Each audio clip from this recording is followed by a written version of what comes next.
Olá, sejam todos bem-vindos ao Bistrô da Júlia. Aqui é um podcast de resumos de livros que eu chamo como cardápio contemporâneo de conhecimentos. Hoje nós estamos falando sobre o livro das emoções. Então, inicialmente eu quero agradecer a presença da Bel César, autora do livro, que faz a junção da psicologia ocidental com o budismo tibetano. E eu quero agradecer muito a presença também da Carolina Ávila, uma grande amiga budista, que está aqui para a gente poder se aprofundar um pouco mais nesses conhecimentos, nessa alegria que é ter Bel César aqui com a gente. Então eu vou passar a palavra agora para a Bel e depois passo para a Carolina para elas se apresentarem. E aí aproveito e peço, Bel, por favor, nos mostre a sua motivação nesse livro, quanto que você, assim, nos deu um presente, porque ele é um oráculo de emoções. Eu estava até falando com a Bel aqui um pouquinho antes, aqui nos testes, que eu estou recomendando esse livro para os jovens. Eu tenho um filho de 19 anos, quanto que as emoções, entender das emoções traz, assim, acalanto e paz interior. Mas passo aqui a palavra, por favor, Bel. Bom, muito obrigada por esse convite, Júlia. Oi, Carolina, que bom que a gente vai ter essa conversa para compartilhar aquilo que a gente no final aprendeu, né? De todas as nossas vivências, de tudo que a gente reflete, sente, passa, né? Bom, esse livro, ele nasceu justamente em 2003, quando eu estava fazendo uma transição da minha vida, depois de 15 anos como presidente do Centro de Dharma da Paz. Eu saí dessa presidência e fui fazer o Vida de Clara Luz junto com meu marido, Peter Webb. E nesse processo eu me vi assim com um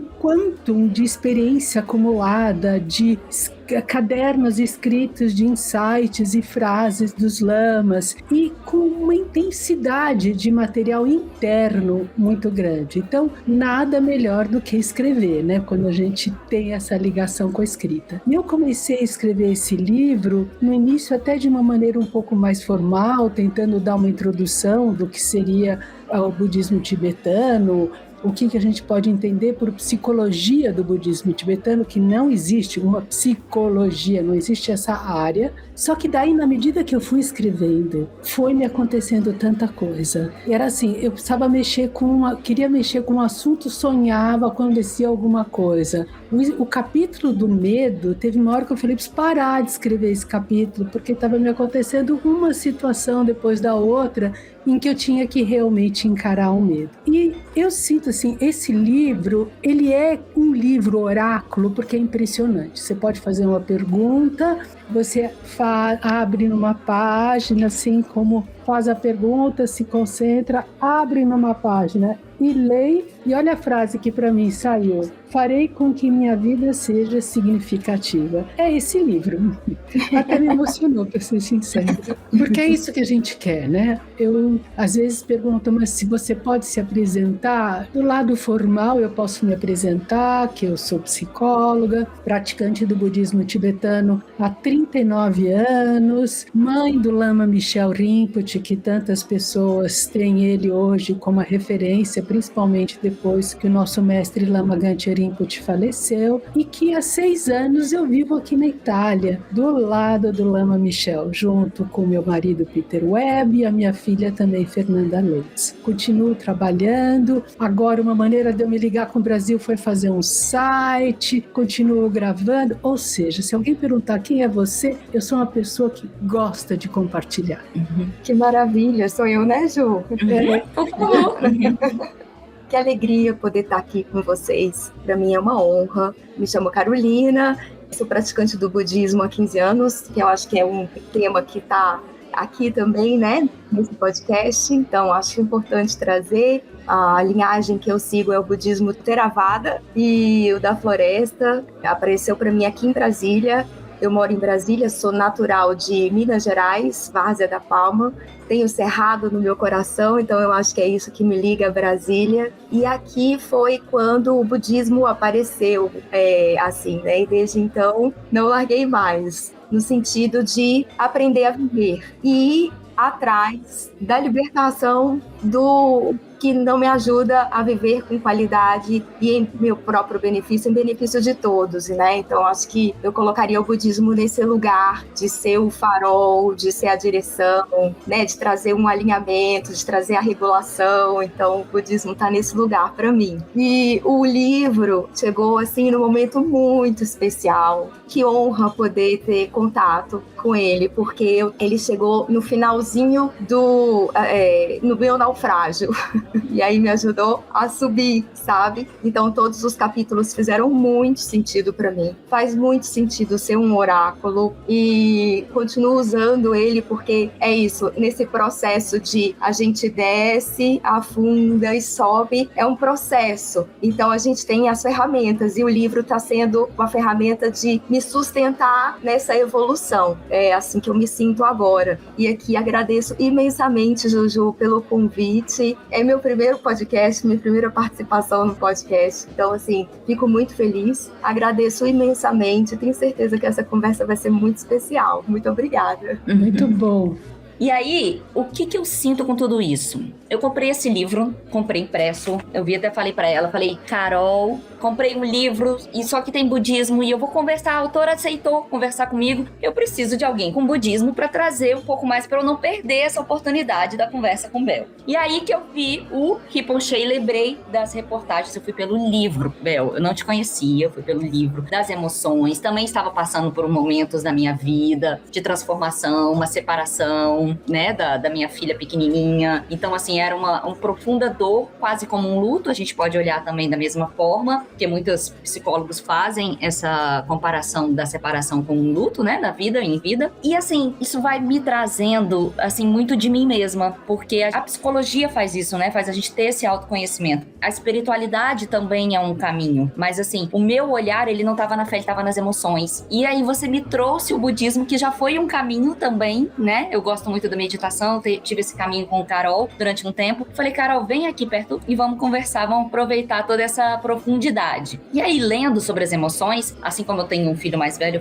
eu fui vendo como você junta uma emoção negativa, como uma vergonha, ela pode ser vista como parte de um processo de aprendizado, como um caráter seu, que alguma ação que você fez errado está ali causando essa percepção. Então, essa ligação das emoções, ao mesmo tempo que elas nos transformam ou nos mexem através das nossas próprias ações, ao mesmo tempo que a gente não conecta ela não é a gente, deixa as suas emoções virem e passarem. Eu queria que você falasse um pouco sobre tudo isso, porque assim, você traz uma percepção da emoção como passageira e ao mesmo tempo ela é uma fonte de aprendizado sobre o nosso caráter, sobre a gente mesmo.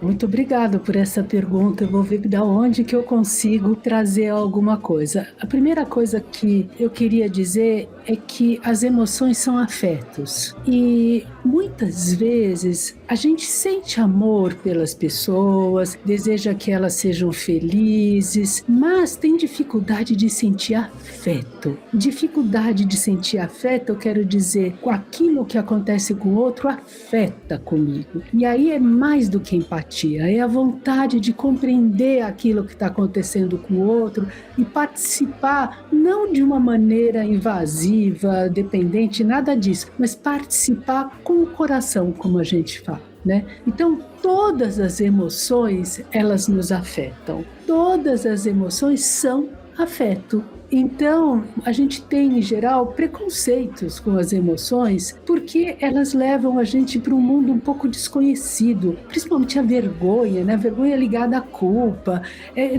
Vai um mundo assim, um pouco mais difícil de entrar. Mas quando você traz para você essa disponibilidade de dizer, ok, entre eu comigo mesmo, eu vou me escutar. E esse livro tem muito disso, de eu mostrar as minhas dificuldades, como que eu entrei nessas emoções e dizer assim, bom, o que essa tristeza quer me dizer? O que essa raiva está pedindo que eu faça? O fato é que a gente começa a ter uma conversa com a gente e com isso a gente inaugura uma coisa totalmente nova, que é de não ir contra nós mesmos. É impressionante como a gente vai contra nós mesmos, seja implicando com a gente, dizendo que a gente ainda não é suficiente, que devia ter feito mais isso e aquilo.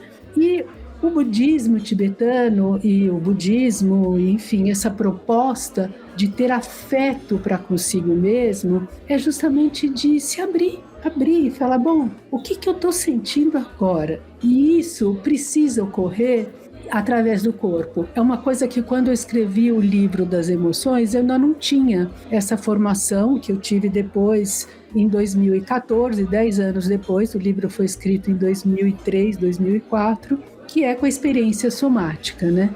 Então, toda essa capacidade da gente de perceber aquela emoção, não via o julgamento, mas via a sensação corpórea, de simplesmente colocar uma mão no peito, uma na barriga, tá ali, e não conversar com a emoção antes de ter só sentido. Isso é confortável ou desconfortável? Como eu sei que essa emoção é confortável? E aqui não tem nenhuma filosofia. É confortável não porque eu concordo, porque me faz bem. É confortável que minha barriga relaxou, eu senti que o peso do meu corpo soltou. De alguma maneira eu estou me sentindo mais presente para mim, com mais disponibilidade, com mais vitalidade para isso. E como eu sei que é desconfortável, eu fiquei com uma sensação de me mover, não sinto que eu consigo estar sentada e entregue com o meu corpo nessa cadeira, estar aqui para mim. E aí eu vou ver aonde que está essa urgência no corpo. Se eu sinto ela no peito, eu vou dizer, ok, aqui é onde eu sinto essa urgência e desconforto. E aonde que ela está bem? Qual é a parte do meu corpo de, apesar de tudo isso, que eu ainda sinto um certo conforto, como se eu pudesse entrar lá e ficar. Eu brinco que a orelha está sempre relaxada. Então, a gente fecha os olhos e leva, escaneia e fala, aqui eu posso ficar. E aí a gente alterna, ora a angústia onde está, ora onde está confortável. E ali a emoção começa a se transformar naturalmente. E não porque a gente ensinou para ela que ela estava certa ou errada. Ela começa a ter uma autorregulação. E como a gente sabe que isso está acontecendo? Porque a gente começa a ter pequenas descargas. Seja bocejar, seja dar uma tremidinha, seja uma onda de calor. Enfim, a gente começa a sentir assim que, um suspiro. Então, eu acho que a emoção, ela é realmente um chamado para a gente se sentir vivo. Só que se a gente seguir só o lado difícil, a gente vai contra nós mesmos. Então, por isso que eu quis dar esse convite no corpo, já para aproveitar, para saber como lidar com as emoções de uma maneira que a gente possa acolher e direcionar.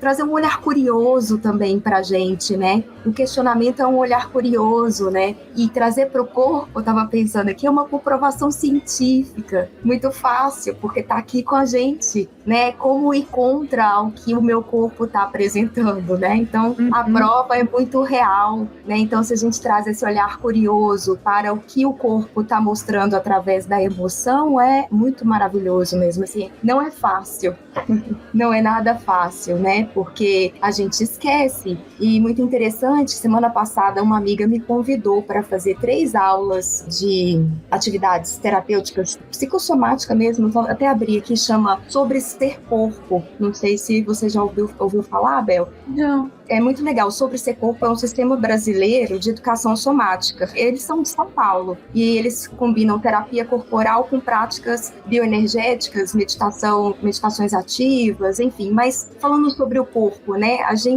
A partir daí, a gente não se conhece, não conhece todo o corpo, né? Então, exercícios que a gente fazia com a boca, com a língua, né? Pequenas partes do corpo, ou partes grandes também que a gente esquece. E quando a gente traz esse olhar curioso para o próprio corpo que está aqui, é de graça, é nosso, né? É muito bom, assim, é libertador. né, ajuda bastante. Então é fantástico, é isso que eu tenho para dizer, muito bom. E a gente falando de corpo, eu faço uma referência direta ao que eu tô vivendo, porque eu sou mãe agora de uma neném de 1 ano. Então, assim, eu já sinto as dores aqui, porque eu tô o tempo todo ela carregando aqui na carcunda, né? Então, eu já me vejo nessa árvore de sustento daquele fruto que vem. E ela demonstra emoção no corpo inteiro, porque com 1 ano de idade, que não sabe falar, mas sabe entender tudo que a gente fala. Quando eu falo pra ela, vamos tomar banho, vamos pra água, ela já vai indo pro chuveiro andando. Então, assim, ela não fala nada, né? Ela não expressa as palavrinhas. Mas o corpo inteiro, quando ela tá animada, é o corpo inteiro que mostra excitação, quando tá feliz. Então, a gente tem isso sem barreiras quando é criança. Quando a gente vai ficando, né? E eu vejo até que eu tô sendo esse suporte pra ela como mãe. Então, assim, a gente vai criando dores e raízes, né? E, assim, algumas, elas não são ruins. Isso que eu vejo, assim, a psicanálise que você traz aqui um pouco, um ponto ou outro, com uma frase, a psicanálise, ela mostra as nossas sombras, mostra essas emoções, tudo aquilo que ficou aguado e parado. Até você faz uma referência do oceano, né? E o tão interessante que eu gosto no budismo é essa visão do coletivo, desse interdependente, dessa Gaia que estamos todos unidos. E que quando a gente consegue trazer isso pra nossa vida, mesmo em situações de dores difíceis, porque muitas vezes a gente se isola, e aí a gente pode olhar no coletivo, né? Na pandemia quanto num luto. Quando a gente se isola, a gente esquece dessa interdependência, dessa naturalidade dos acontecimentos da vida, né? Então, eu vejo muito isso expresso na prática do corpo da minha filha. Coincidências, né? Porque é o que eu não acredito nas coincidências, mas eu e Carol estamos fazendo cada uma casinha de veraneio. Ela tem uma na Chapada, que se chama Casa Moinho, na Chapada dos Veadeiros, e eu tô montando um flatzinho em Pirinópolis, menorzinho. Então, assim,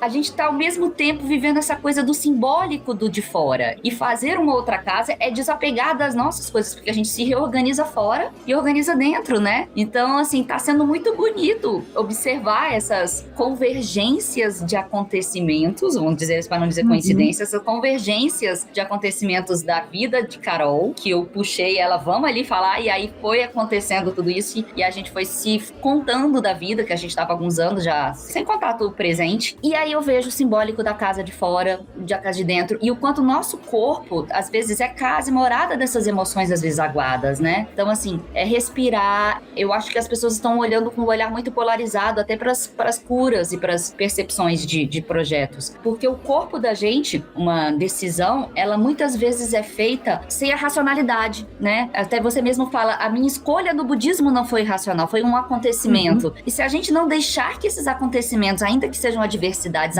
preservem, aconteçam, possam passar pela nossa vida, a gente não deixa viver as alegrias das coisas simples no próprio processo da vida, né? É isso que eu acho interessante. O budismo me dá essa coletividade, o budismo me dá a percepção das emoções sem me arraigar nelas e, ao mesmo tempo, sem uma polarização entre o que eu devo, não devo, tal do caminho do meio, né? O caminho do meio, eu acho que vocês poderiam me explicar um pouco sobre isso, porque aqui eu tô resgatando realmente essa coisa da espiritualidade, do budismo nos trazer emoção. E trabalhar a emoção de uma forma, né, assim, por isso que eu falo, a gente não joga fora o que é ruim, a gente transforma. E aí, logo no começo do livro, você fala, eu não vou lembrar o nome, porque eu não consigo nem citar esses nomes, de 2 métodos da psicologia budista. Sim, o Hinayana e o Tantrayana. Isso. Um você quebra para um modelo positivo, todo negativo, você coloca um ritual positivo, e outra você adentrar esse sentimento negativo e transformá-lo. São 2 formas diferentes, né? Isso aí mesmo. Eu posso até fazer referência com a psicologia ocidental. Se eu fosse falar do que eu boto um positivo, é como a psicossomática.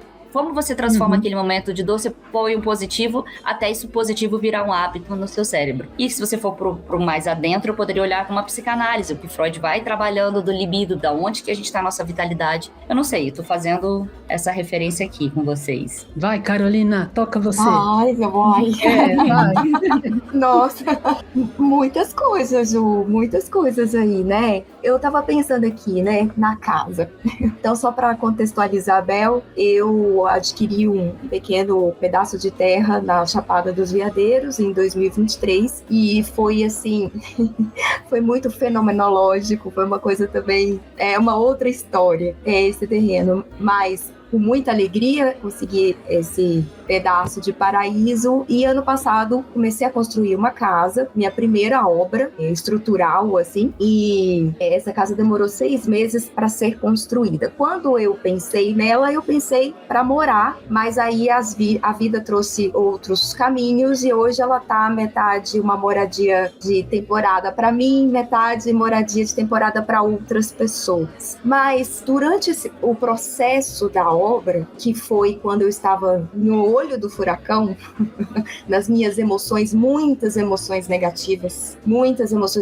eu entrei nesse lugar que é muito comum para todo mundo. Quem nunca entrou nisso não está vivendo aqui, porque é isso, a gente se sente incapaz, inútil, não vai dar conta, por que eu estou fazendo isso, por que eu estou adquirindo, é mais uma coisa para carregar, é lidar com o dinheiro, né, lidar com muitas coisas. Aí eu entrei num lugar muito difícil, porque aí teve também questão emocional, assim, teve muitas questões emocionais e questão pessoal, emocional profissional, vários departamentos aqui, que eu cheguei a levar pro divã. Por que eu fiz isso? Por que eu aceitei? Por que eu tô levando isso adiante? E a resposta é: as emoções movem a vida. A vida acontece aí. A vida acontece nesses instantes. Para pensar, e a minha psicanalista me ajudava. Veja, você mesmo coloca, tudo fluiu.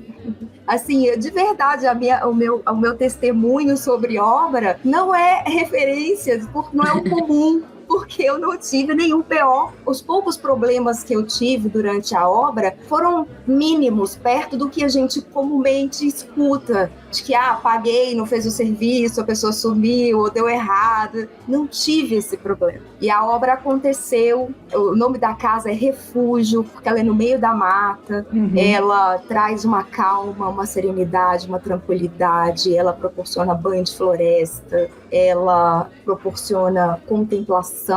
Ela está na zona rural da cidade principal da Chapada, que é Alto Paraíso, então ainda é um lugar muito protegidinho, com pessoas muito queridas que moram ali, que têm me ajudado nesse processo assim lindamente. Então é isso, a vida acontecendo aí. Mas para eu chegar nesse olhar, foi um processo, e tive comigo ferramentas muito boas. Ainda assim, tiveram muitos dias que eu achei que eu não ia conseguir, né? Então a gente passa por isso mesmo. E aí, de novo, né, no início da nossa conversa, eu acho que é importantíssimo trazer o olhar da curiosidade pra gente mesmo, assim, o que isso quer dizer, né? O que está mostrando, né? Eu tô diante disso daqui, eu me coloquei, tá bom, que eu falasse, eu me coloquei nesse lugar, como é que eu saio? Tá, eu me coloquei, e agora? Eu tenho o quê? Qual é o melhor caminho, né? E aí vai indo, assim, vai abrindo, a gente vai despertando e vai vindo. E aí esse início do depois é muito gostoso. E a gente começa a dar umas risadas de que, nossa, como pensei isso? Olha o que eu tenho à disposição, não só minha, mas de várias pessoas. Que a vontade mesmo, nesse momento de vida em que estou, que eu também estou falando de uma transição de carreira, eu acho que eu posso dizer assim, a vontade de colocar essa casa à disposição para muita gente. Para que as pessoas, se estiverem nesse momento de uma emoção negativa muito ruim, ou estiverem no momento de um estresse, um burnout, cheguem ali e possa começar a sentir, sabe, uma tranquilidade. Mas isso falando do meu, né, nesse contexto específico da casa, eu acho que talvez traga para a Ju também, porque é obra é um processo, é a obra divina da nossa vida, é a obra se materializando na casa, né? Eu acho que o que eu tenho para contribuir sobre isso é isso, Juju. E, Bel, eu queria que você falasse um pouquinho sobre o sítio Vida de Clara Luz. Então, eu estava pensando, enquanto a Carolina falava, eu estava pensando, o sítio Vida de Clara Luz, ele começou a partir da vontade de realizar um sonho que seria fazer um hospice. anos, uma casa para pacientes terminais. Mas isso no ano 1999 e 2000, quando nem a palavra cuidados paliativos ainda era conhecida. E, enfim, o que eu acho que é interessante é que você falou da casa, vocês duas da casa, a gente está falando da casa interna e a gente está falando também da casa, então, simbólica, porque a casa interna é esse símbolo vivo que você consegue sentir alguma coisa dentro e você busca essa ressonância fora de você, né? E o que me lembrou, Carolina, quando você estava falando, é que quando eu decidi fazer o Vida de Clara Luz, e então achei o sítio, comprei, e aí o Lama Ganche Rinpoche falou de trazer, nós trouxemos 22 toneladas de estátuas da Indonésia para fazer o sítio, isso e aquilo. E eu estava casada com uma pessoa que não era conectada com nada disso, o sonho era meu. E aí, quando eu comprei o terreno, vamos fazer e tudo, e uma pessoa viu que eu ia trazer as estátuas e falou para mim assim, tá no livro das emoções isso, e falou para mim assim, aqui você vai precisar de permacultura, né? E foi quando, fazendo a história muito resumida, o Pete entrou na minha vida. E assim, depois, infelizmente, meu ex-marido, que ele era casado, eu era casado, os dois se separaram, e aí meu ex-marido se matou. E foi uma coisa, assim, muito, lógico, violenta. E aí eu fui fazer uma terapia, e o terapeuta virou para mim e falou assim, olha, Bel, você é uma pessoa que é muito empática. E durante esse período que ele estava mal, você não podia sentir o mal dele, porque senão você não ia ter forças para continuar no seu caminho. E é agora que você está no seu caminho, e é um caminho sem dúvida que me gerou tantas mudanças, né? Ele falou, é porque é um caminho autêntico. E quando a gente entra num caminho verdadeiro, todo mundo que não tem a ver com aquele caminho cai fora. Não entra mais em ressonância. E olha, eu posso dizer para você, caiu fora desde o contador, o dentista.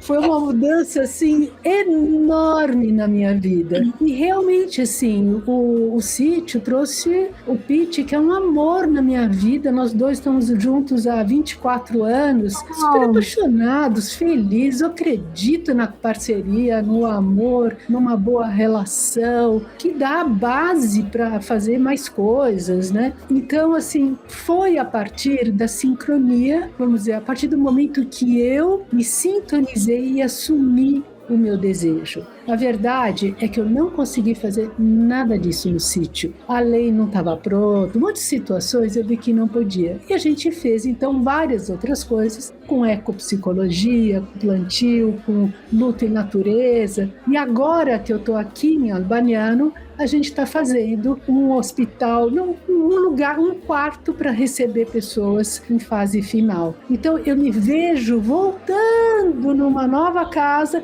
e o sonho de fazer de novo esse lugar volta de novo na minha vida. Então, acho que a gente tem, cada um tem um chamado que é aquilo que é mais forte que você. Você fala assim, não, isso aqui, por mais que eu diga que não tem a ver ou não poderia, isso volta, né? Então, acho que é isso que a gente tem que ter, assim, abraçar aquilo que volta, aquilo que...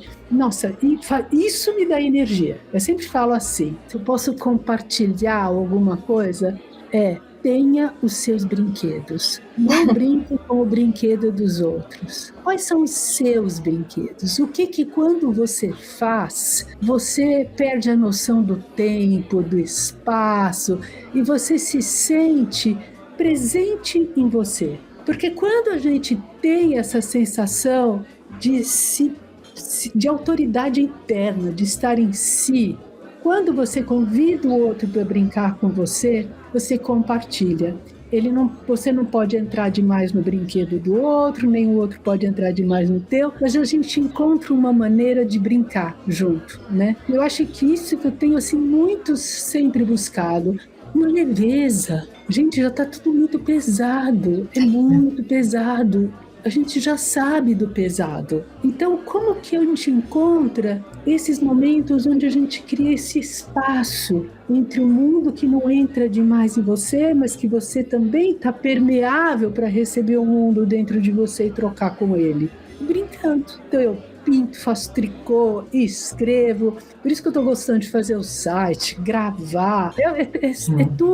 É tudo com presença. Por isso que eu acho que dá energia. Nossa, você com uma filha de 1 ano não tem escapatória, né? Vive com ela essa presença o tempo todo, né? Agarrada ela, né? E assim, ela fica comigo 100% do tempo, né? Eu trabalho presencial, ainda faço doutorado na UNB, tô fazendo essa casinha de veraneio exatamente para sair de Brasília e ter um cantinho em que eu vou lá comer pamonha, ver o tempo passar devagar, né? Botar uma cadeira fora ali na varandinha e ver o tempo passar. Eu gosto muito dessa coisa simples do interior. E eu me vi nessa casinha, porque na verdade eu já tinha vontade de ter, eu gosto muito da região ali em Perinópolis, em outro extremo de Brasília, mas muito parecido, assim, tem essa ruazinha das pedras, aquelas casinhas simples, estilo praia também, né? Assim, mas tem muitas cachoeiras aqui perto. E a Chapada também tem esse movimento, mas são 400 quilômetros. Então, pra mim, com a minha bebê, 150 quilômetros, que é Perinópolis, que é menorzinho, dá pra eu ir, já precisei parar pra botar chupeta, porque chora no meio da estrada, e ok, vamos. E aí a alegria de ter visto seu livro, e aí você fala de Vida de Clara Luz, o nome da minha filha é Clara. E aí eu lembro. Isso também ainda foi uma questão no final assim, vários pontos de não conexão com o pai dela, mas um deles era essa questão do nome. Eu queria muito saber de Sofia como sabedoria, mas Clara veio, e aí o que eu digo, ela veio Clara com essa claridade de luz que ela trouxe na nossa vida, na minha vida, na vida do irmão. Somos todos apaixonados por ela, é um amorzinho, mas veio assim um ser maravilhoso, mas meio ao caos de uma separação no puerpério e tudo mais. Mas o quanto que a gente vai buscando se conectar, né? Se falando dessa coisa do brincar. Isso me lembra muito o autor que é Maturana, que eu gosto muito, que fala muito sobre o amor biológico, sobre o brincar sem objetificar isso no sentido de transformar a coordenação motora, mas sim brincar por brincar, né? E aí eu acho que o ser humano, ele perdeu muito disso também, com essa busca de produtividade demais, até do descansar está sendo entretenimento, que não é descansar, né? A gente vê muito isso, que é mais informação, não tem nem tempo de contemplar a natureza, né? A gente tá aí falando sobre banho de floresta, oportunidade de parar e contemplar, e assim, se a gente não tirar esses estímulos da gente, e até das nossas crianças no dia a dia, a gente já vai entrando no caos da emoção, né? Eu vejo ela, fica brava, tira a chupeta, fica brava, você não consegue o brinquedo. Então assim, é ir ajustando essa vivência, mas trazendo, educando os mais novos, e eu acho que é, em aspas, pra botar em aspas, deseducando os mais velhos, pra gente poder sentir, né? Pra gente voltar a sentir, voltar a ter as emoções, porque eu acho que a gente botou muita barreira dentro da gente. O livro, ele me fala, você tem o direito de ser feliz. E muitas vezes o cristianismo não diz que a gente tem o direito de ser feliz nessa vida, né? Eu acho que a gente tem que carregar a cruz com alegria. Eu acho que tem ensinamentos nas ideologias que elas se convergem. Mas eu acho que ainda tem muita falta de clareza nas palavras sobre o amor, sobre esse sentimento do amor, seja de crístico, né? Seja o conhecimento do desapego das coisas. Eu tenho vivido muito essa questão da simplicidade. Eu sempre gostei muito do sol, Carol sabe muito, eu sou muito solar, né? Assim, então eu tenho esse sentimento do desfazer de coisas, ter mais uma casinha para ir, a oportunidade da gente entender a liberdade que temos, né? Você tá aí na Itália, às vezes é uma percepção de outros países que a gente não tem, mas que a gente pode aumentar expandir o nosso espaço, né? O nosso corpo é a nossa primeira casa, né? Respeitá-lo, né? Nossas emoções é parte das nossas experiências, e eu acho que a gente trazendo simbolicamente casa, a gente pode ver o quanto que a gente tem que respeitar, né? Respeitar esses sentimentos, respeitar essas nossas emoções, esse direito a isso, né? E aí eu vou então fazer uma pergunta. Qual emoção você acha que está definindo muito esse tempo hoje pra gente? Eu acho que é o contrário. Eu acho que o mundo tá ficando sem emoção. A gente tá ficando dissociado. Quer dizer, eu não tô, nem vocês. Mas eu acho que está havendo uma dessensibilização por esse excesso de estímulo. Acaba não se sentindo, acaba se desconectando, acaba não estando presente, acaba não sentindo mais a tristeza de vendo o que ela tem para dizer. E tudo se torna muito prático para que funciona e não o que isso faz em mim. Né? Então eu sinto que hoje em dia, assim, para mim eu sinto isso, que existe um desinteresse, isso que a Carolina estava dando ênfase na curiosidade, eu acho que existe um analfabetismo em relação às possibilidades do mundo interno. É como se a gente pudesse entrar um pouco, depois não vai mais dentro, vai só ali, e ali fica o tempo todo muita ansiedade, irritação, e é falta de espaço, né? Falta de prazer. Por isso que eu volto pro brinquedo. A gente tem que voltar a brincar para sentir prazer, para achar legal, para gostar. E todo mundo tem o seu brinquedo porque todo mundo foi criança. Então a pergunta é, o que você fazia quando era criança que você perdia a noção do tempo e do espaço? Quem fala isso é o Joseph Campbell, num livro maravilhoso que ele fala sobre o último livro biográfico dele, e ele fala, é ali que está o que você veio fazer essa vida, porque você naturalmente já sabia fazer. Então, acho que é isso, a gente tá com a ausência de uma emoção de afeto mesmo, sabe? Eu acho que isso... Outro dia eu vi um negócio de Instagram desses posts que mostrava uma pessoa cutucando numa escada rolante, uma sobe, uma desce, a mulher com um homem cutucava alguém para fazer aquele sinal, para avisar que não estava bem, e ninguém respondia a ela. E o Reel era exatamente sobre isso, era dizendo, você pode pedir socorro e todo mundo acha estranho, fala, nossa, isso não me afeta, isso não tem a ver comigo, né? Então acho que é a gente voltar a se sentir mesmo, né? Isso o que você traz, tem muito, né? A gente estuda muito isso na comunicação. Antigamente a gente não colocava tanta notícia, tanto estímulo. Hoje em dia, assim, se você olhar no Instagram ou qualquer outro, imagens sensíveis. A gente, por ter tanta imagem sensível, por ver tanta coisa ruim, a gente vai ficando dessensibilizado. Tal qual fosse uma guerra. Se a gente estivesse numa guerra, vendo todo aquilo, e aí você vai perdendo, que é exatamente para conseguir sobreviver. Faz parte, né, do psicológico, mas e é de uma forma só por estímulo, exatamente por foco em capitalismo, né, que seja para ter mais visualização, seja para, né, gerar sem um objetivo, vamos dizer assim, mais humanitário, né. E aí o que a gente pode fazer nesse caminho para trazer esse equilíbrio emocional, né? Se a gente vê esse problema, não tem como não estar neste mundo, ainda que a gente busque esses refúgios, né, seja a casa na Chapada, seja em Perinópolis, mas a gente também precisa viver, né? E aí, como trazer esse equilíbrio? O livro, ele fala muito disso, né? Da gente buscar isso na vida prática, no cotidiano, que é muito fácil. Aumenta-se os retiros espirituais, a gente pode ir para um retiro, lá a gente vive insights, refaz a vida, repensa coisas, porque tá vivendo como umas férias de um CLT, tá vivendo aquele momento de descanso, do ócio, Mas e como trazer esse equilíbrio emocional no dia a dia? Olha, eu vou falar para vocês uma coisa que a gente nunca faz. É super fácil de fazer. Você já sentiu a espessura do seu corpo? Você já sentiu a espessura? A gente sempre se vê só de frente, no máximo a gente olha no espelho e tenta ver as costas. Mas se a gente coloca uma mão no peito e o dorso da mão nas costas na mesma altura, estranhamente a gente sente a nossa espessura.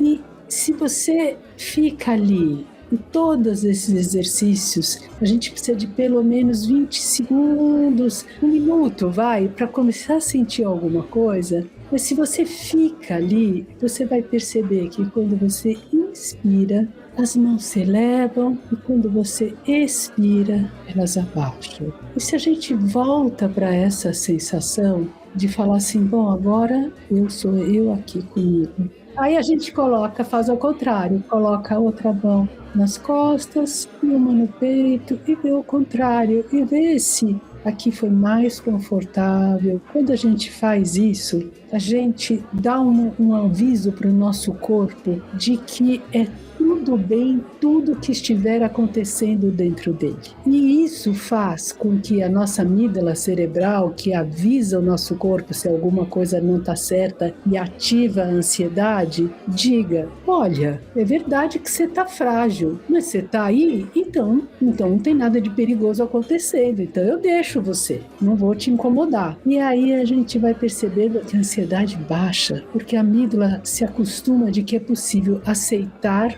o desconforto. A gente não tem que sair correndo da gente mesmo quando a gente sente ansiedade, procurando fazer alguma coisa aqui e ali. Pode ser bom estar aqui, mas isso ajuda, sabe, esse conter, né? Você, quando tem a tua filha, o bebê, ele fica entre o seu peito e você. Aí isso ajuda a dar essa sensação de sustentação, que é uma necessidade ontológica humana que a gente precisa se sentir sustentado. Então eu acho que isso ajuda muito. Olha, são duas coisinhas super práticas, mas que ajudam de verdade, ajudam muito. E independe se é budista, católico, somos humanos.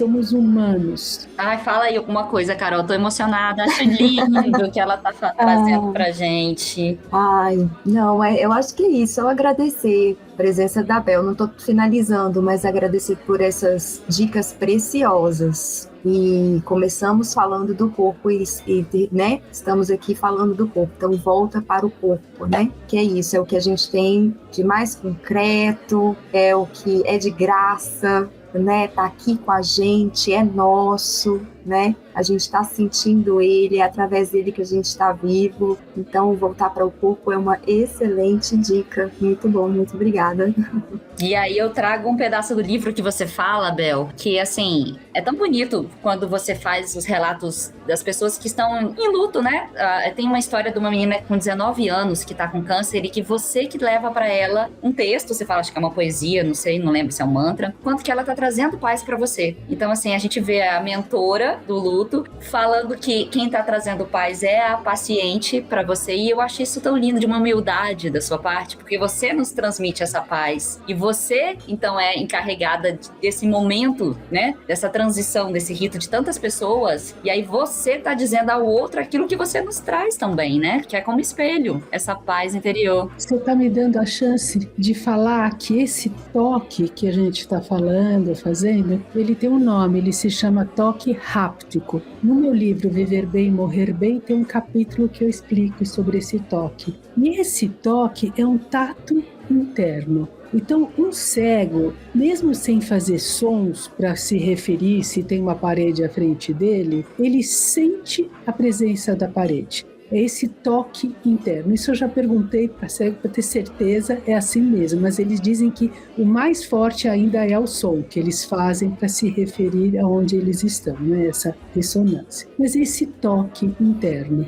E que, não importa agora por quê, nós não aprendemos sobre esse toque. E a qualidade desse toque, que é incrível, é porque é uma qualidade de uma sensação de duplo sentido. É uma qualidade de dar e receber ao mesmo tempo. Então, quando eu tenho uma relação... Primeiro, assim, vamos esquecer que é dando que se recebe, que isso... Não, é ao mesmo tempo. Não é troca, não é troca. É ao mesmo tempo.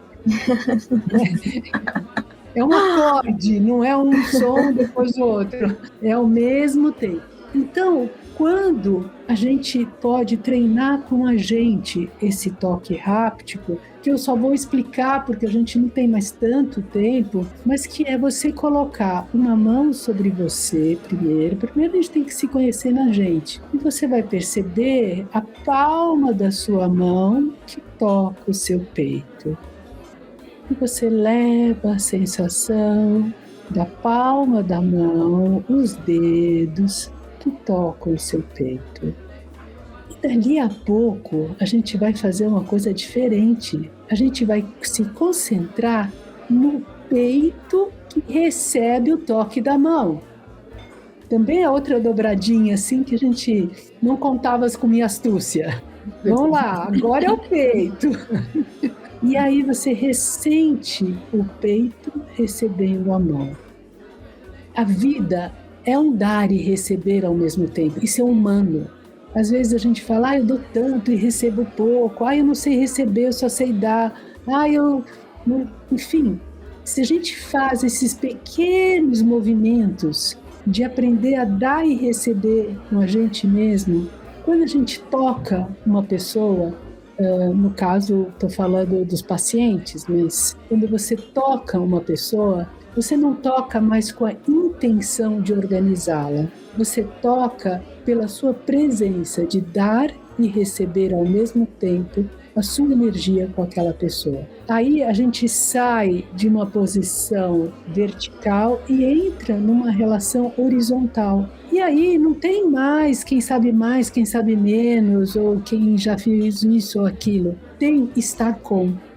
Então, eu realmente, assim, sinto que essas pequenas coisas que a gente conseguiu conversar, elas são imediatas. Elas são, não é ainda como eu preciso me melhorar. Não, eu posso fazer isso e ter um resultado logo. Sim. E aí eu até gostaria de lembrar só do curador ferido, né? Porque eu acho que quando a gente consegue trazer a cura por outra, é porque a gente também já ultrapassou isso, né? Então, a gente tem a maturidade para poder oferecer alguma coisa. E esse seu olhar de que a gente tem troca, eu tô trazendo a minha percepção da sua fala, é um olhar sem utilidade no outro, né? É só a troca em si das pessoas. Quando a gente não tem busca de utilidade, que o mundo de hoje ainda pede utilidade em tudo, até no descanso, né? Então, aí é o contraditório dessa percepção mesmo. Gostei. Eu quero agradecer o tempo de vocês nesse sábado, o tempo, às vezes, de descanso, e assim, por ter nos oferecido esse tempo de qualidade aqui para nós duas, porque foi um convite. Eu agradeço porque, assim, a Carol disse que foi bom ter lido o livro e, assim, lê o livro comigo, vamos conversar, Bel. Eu, do meu jeito, tá aí meio infantilizado, que eu tenho um pouco dessa vitalidade infantil, mas, assim... Que bom, você deve ser uma pessoa que brinca bastante. Então, assim, pra mim montar o flat tá sendo uma brincadeira, né? Então, assim, e fazer anúncio. E aí eu botei flat da Júlia, seguindo o estilo do bistrô da Júlia. A Carol sabe que vamos fazendo. Assim, eu sou muito fazedora sem ter muito conhecimento. Depois a gente vai aprendendo no caminhar. Nada precisa ser perfeito, né? Fazendo já é diferente de quem não tá fazendo. Então, assim, é a coragem. Core e coração. Eu quero agradecer tocando no coração aqui. Seu tempo, Bel. Seu Carol também, por ter sido tão receptiva, assim. E abrir as portas do bistrô, do flat, o coração de Clara que você tocou quando você fala da vida de Clara Luz. E ao mesmo tempo poder te levar um pouco dessa vitalidade com criança aqui, toda essa alegria, né? Com todas o cansaço, porque também é uma hipervigilância, é o que eu falo, eu tô emocionalmente numa hipervigilância, porque deixar uma criancinha viva o tempo todo, trabalhando e cuidando, é cansativo mentalmente, né? Mas eu tô muito feliz com a vida dela, eu tô muito feliz com a presença de vocês e tô muito feliz de poder compartilhar coisas que podem ajudar as pessoas tão rapidamente, né? Carol, gostei muito de trocar nossos sorrisos. Senti que a gente está mesmo no mesmo caminho também com você, Júlia. Eu só agradeço essa oportunidade. Muito obrigada. E eu agradeço imensamente esse encontro, Julinha. Obrigada por ter proporcionado esse momento. Foi uma honra e é uma alegria enorme que eu sinto no meu coração de estar aqui com vocês, de conhecer a Bel. Esse presente lindo, o livro das emoções. Quero ler todos os outros. Muito obrigada. Uma alegria estar aqui, viu? Um beijo grande no coração de vocês. Tchau, tchau. Um beijo. Fiquem com Deus. Tchau. Tchau, tchau.